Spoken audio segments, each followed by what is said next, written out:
France breaks silence. Europe blinks. And Trump, he did not see this coming. Well, this was supposed to be very simple. Maduro gone.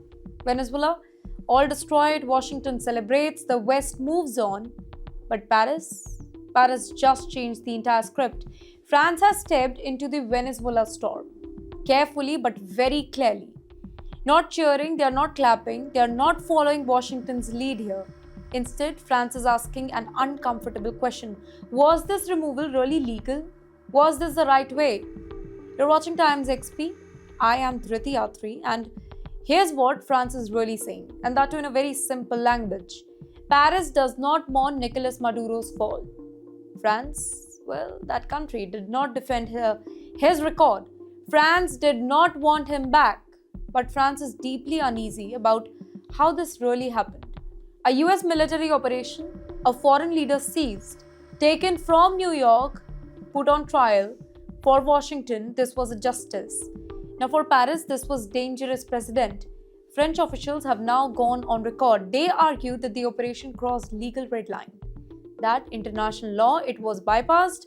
That sovereignty was ignored, and that scares Europe entirely because today it's Venezuela, tomorrow who decides? This is the fear that is echoing across European capitals. Then comes Emmanuel Macron. The French president has done something extremely rare. He has publicly distanced France from the American method. Not loud, not really aggressive, but firm. Change and welcome, Paris says. But force? Well, it cannot become the new normal.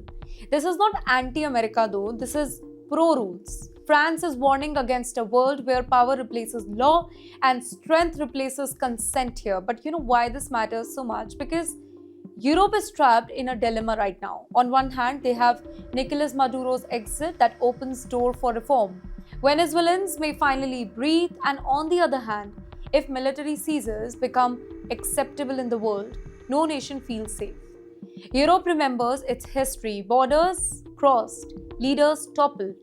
Wars justified for stability. Paris did not want to go back there. So, France is walking a tightrope, welcoming political transition, rejecting military shortcuts, hope without any endorsement, approval without any applause.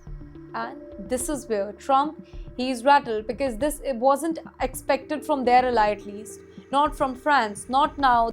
This isn't a revolt with tanks, it's a revolt with principles. So here's the bigger picture. The West is no longer speaking in one voice. Washington says that we act, we won, end of the story. After that, Paris replies, but at what cost to the world order? One arrest, two reactions, one alliance quietly strained. Venezuela may be entering a new chapter, a deadly chapter. But the global book rules, well, that's now under debate. Watch Europe closely because this is not just about Maduro anymore. This is about how power will be used tomorrow.